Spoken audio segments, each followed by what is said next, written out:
NASA's Cure for a Common Phobia, presented by Science at NASA.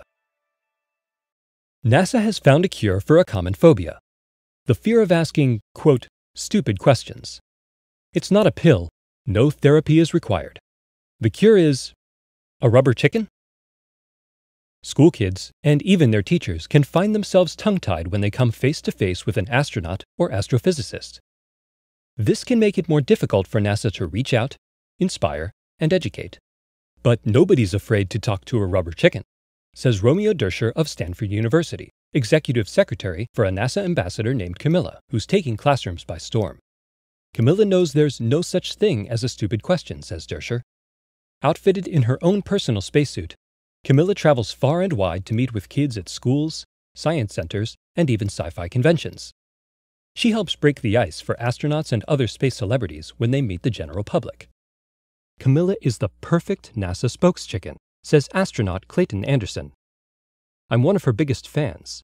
Always a big hit with the kids.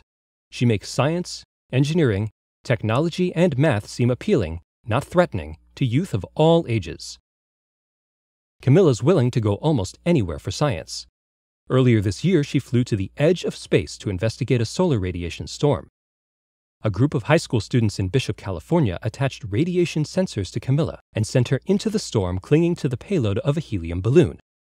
She flew so high, 124,000 feet on one flight, that the daytime sky turned as black as night. Later, Camilla parachuted back to Earth, where the kids continued to study the data she gathered. We had so much fun working with Camilla on this experiment, says Rachel Molina, a senior at Bishop Union High School and a member of the launch team. She is one cool rubber chicken. One of Camilla's prime missions is to inspire girls to enter the sciences, and it seems to be succeeding. Molina plans to major in physics when she goes to college next year. Should I ask Camilla for a letter of recommendation, she wonders? More than 20,000 people follow Camilla on Facebook, Twitter, and Google+, where every adventure is an opportunity for science education. During one visit to Johnson Space Center, Clayton Anderson showed her the space toilet trainer, Dersher recalls. Camilla insisted on trying it out. She ended up getting sucked into the hose and stuck in the toilet. Luckily, we were able to free her, and we used the incident to teach how space toilets work. On November 14, 2012, Camilla will be in Australia to observe a total eclipse of the sun. At the end of totality, she's going to run the Solar Eclipse Marathon, a 26.2-mile race that begins when the first ray of sunlight lances over the edge of the retreating moon. As far as anyone knows, this is the first time a rubber chicken has run such a race. Camilla's travel budget is very small, so certain measures are necessary for reasons of economy. For instance, on airplane flights, Camilla travels in the overhead compartment. I ask her to keep quiet, says Dersher, but every now and then she lets out a disgruntled squawk. I just sit there like I don't hear anything. Ultimately, Dersher would like Camilla to join the crew of the International Space Station.